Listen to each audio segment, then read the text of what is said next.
नमस्कार, स्वागत है आप सभी का न्यूज रूम पोस्ट में। मैं शिवा आपके साथ। क्या आप मान सकते हैं कि एक व्यक्ति जिसकी आंखों की रोशनी 2 महीने की उम्र में ही चली गई हो, वो शख्स 22 भाषाएं जानता होगा और उसने 100 से ज्यादा ग्रंथ रचते होंगे?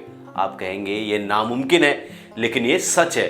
हम बात कर रहे हैं रामलला जन्मभूमि केस के दौरान सुप्रीम कोर्ट में अपनी गवाही से मामले की दिशा मोड़ देने वाले जगत गुरु रामभद्राचार्य की।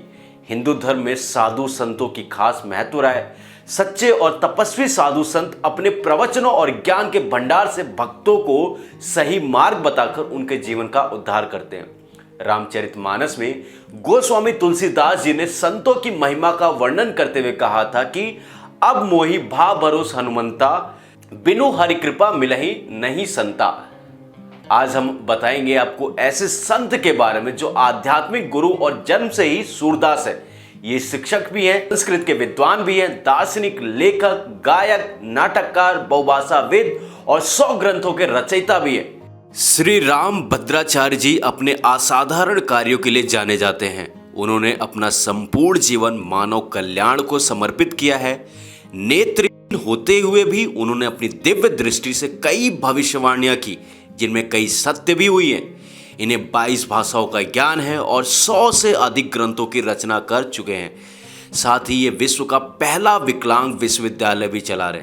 जानते हैं ऐसे ही महान संत जगत गुरु श्री रामभद्राचार्य जी के जीवन के तथ्यों के बारे में। जगत गुरु श्री रामभद्राचार्य जी महाराज जब केवल 2 माह के थे तब उनके आंखों की रोशनी चली गई थी। कहा जाता है कि उनकी आंखें ट्रेकोमा से संक्रमित हो गई थी। जगत गुरु आम लोगों की तरह पढ़ लिख नहीं सकते और ना ही ब्रेल लिपि का प्रयोग करते हैं। केवल सुनकर ही वे सीखते हैं और बोलकर अपनी रचनाएं लिखवाते हैं। नेत्रहीन होने के बावजूद भी उन्हें 22 भाषाओं का ज्ञान प्राप्त है और उन्होंने 100 से ज्यादा ग्रंथों की रचना की है। 2015 में मोदी सरकार के समय जगत गुरु श्री रामभद्राचार्य जी को पद्म विभूषण से भी सम्मानित किया गया था। जगत गुरु श्री रामभद्राचार्य जी रामानंद संप्रदाय के वर्तमान में 4 जगत गुरु रामानंदाचार्यों में एक से हैं। इस पद पर वे 1988 से प्रतिष्ठित हैं। अब बात करते हैं राम जन्मभूमि विवाद में इनकी क्या भूमिका रही। राम जन्मभूमि विवाद में जब सुप्रीम कोर्ट के न्यायाधीशों ने गुरु रामभद्राचार्य से भगवान राम के जन्म स्थान के बारे में शास्त्रीय और वैदिक प्रमाण मांगे थे, तो उन्होंने अर्थवेद का हवाला दिया था। उन्होंने अर्थवेद के 10वें कांड के 31वें अनुवाक के दूसरे मंत्र का हवाला देते हुए भगवान राम जन्म का वैदिक प्रमाण दिया था। इसके अलावा उन्होंने ऋग्वेद का हवाला देते हुए उदाहरण दिया था, जिसमें सरयू नदी के विशेष स्थान से दिशा और दूरी का सटीक ब्यौरा देते हुए राम जन्मभूमि का स्थान बताया गया है। कोर्ट में वेदों में मंगाया गया और जांच की गई और इनमें उनका बताया गया ब्यौरा सही पाया गया।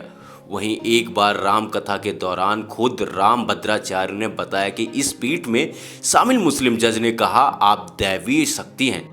तो ये थे भारत के तेजस्वी और महान जगत गुरु रामभद्राचार्य जी महाराज, जिनकी शक्तियां अलौकिक है। अगर ये रामभद्राचार्य जी की ये असली घटना और उनके जीवन की सच्चाई आपको पसंद आई हो तो वीडियो को लाइक करें, शेयर करें और देखते रहिए न्यूज़ रूम पोस्ट को।